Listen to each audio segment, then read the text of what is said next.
उनके यहाँ जो मांगने जाता था तो इधर वाले को भी दिया जाता था और इधर वाले को भी दिया जाता था, दोनों को दिया जाता था। ये गया इसको दे दिया, ये गया इसको दे दिया। आप कहिएगा कहाँ लिखा है, तो आप पानीपत, पानीपत कहाँ है? अमेरिका में है। जोर से बोलो कहाँ है?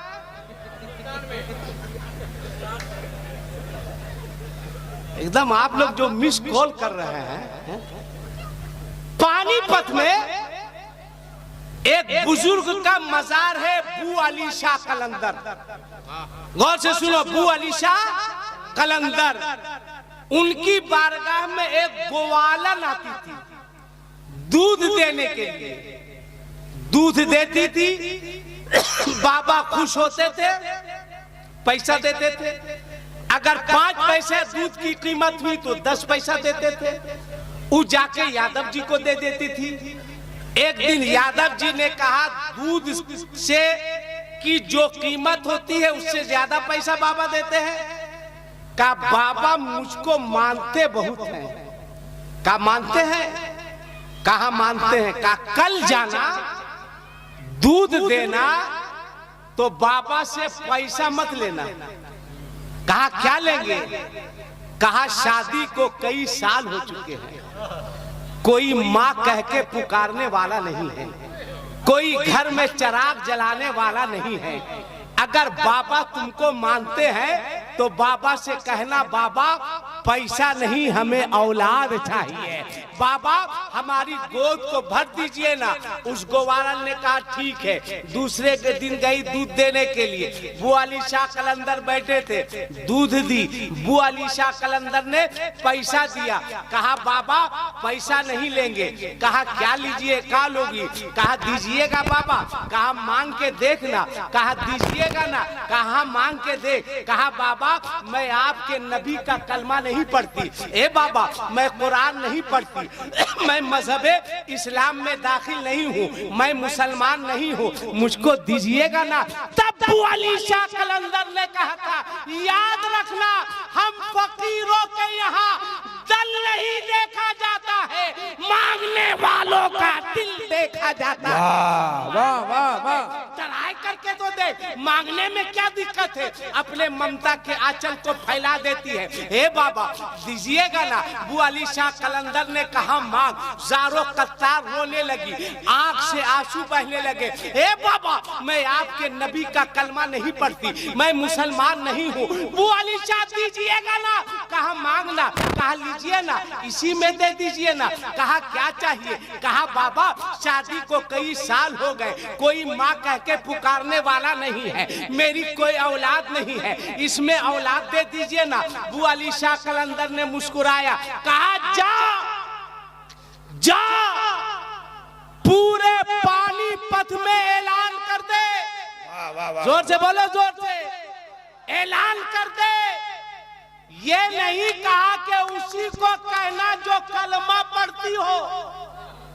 ऐलान कर दो कि जिसको औलाद की जरूरत है मेरी खानकाह में आ जाए। ऐलान हो गया। दूसरे दिन सब लोग पहुंच गई। बू अली शाह कलंदर पान बहुत खाते थे, बहुत खाते थे। आपने फरमाया कि सब औरतें आ गई। कहाँ आ गई?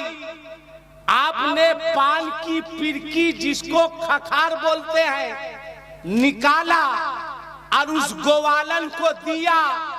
अब फरमाया कि इसको तमाम औरतों में तकसीम कर दो, बांट दो। वो बांट दी। बू अली शाह कलंदर ने कहा कि सब लोग खा लो। तमाम औरतें खा ली। आई गई बात खत्म हो गई।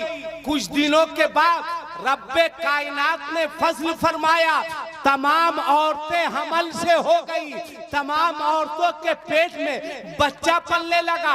9 महीना की तकमील के बाद तमाम औरतों ने बच्चे को जन्म दिया। तमाम औरतें इकट्ठा हुई, बुआ अली शाह कलंदर की बारगाह में आई। आपने निगाह उठाई, कहा बात क्या है? उस ग्वालन ने कहा, हे बाबा, आपकी दुआ की बरकत से हमारे घर में बच्चे हुए हैं, सबकी गोद भर गई। हम लोग आपका शुक्रिया अदा करने आए हैं। आपकी निगाह पड़ी एक खातून पर, एक औरत पर। कहा तेरी गोद खाली क्यों है? तेरी गोद में बच्चा क्यों नहीं है? वो रोने लगी। बुआ अली शाह कलंदर, गलती हो गई, माफ कर दीजिए, गलती हो गई, माफ कर दीजिए। कहा हुआ क्या? कहा आपने जो पान की पिरकी दी थी, मुझको खाने में घिन महसूस हुई कि फकीर का जूठा, मैं हाई फाई नहीं वाई फाई घर की हूँ, कैसे खाऊं? कहा पान की पिरकी को किया क्या तूने? कहा फला जगह, फला पत्थर के नीचे मैंने रख दी है। बुआ अली शाह कलंदर ने फरमाया, बोल वो जगह याद है? हाँ बाबा याद है। कहा वो पत्थर याद है? कहा बाबा पत्थर याद है। कहा जा। कहा कहाँ जाए? कहा उसी पत्थर के पास जा। रोते हुए दौड़ते हुए जाती है, करीब पहुंचती है, गौर से देखती है, यही जगह है, यही पत्थर है जहाँ पान की पिरकी मैंने रखी थी। याद करके वो पत्थर को हटाती है तो क्या देखती है कि पत्थर के नीचे पान की पिरकी नहीं है, बल्कि एक बच्चा मुस्कुरा रहा है, एक बच्चा हंस रहा है। इतना देखना था कि गोद में उठाती है, पागल के तरह बुआ अली शाह कलंदर की बारगाह में पहुंचती है और कहती है, ए बाबा, आज इस्लाम की अजमत समझ में आ गई, आज इस्लाम की हक़ानियत समझ में आ गई, आज इस्लाम का वक़ार समझ में आ गया। बुआ अली शाह कलंदर ने पूछा था, बोल तुझे क्या समझ में आया? तब उसने रोते हुए कहा था कि हमें ऐलान करने दिया जाए कि जब वलीउल्लाह का ये आलम है तो बोलो रसूलुल्लाह का क्या आलम होगा।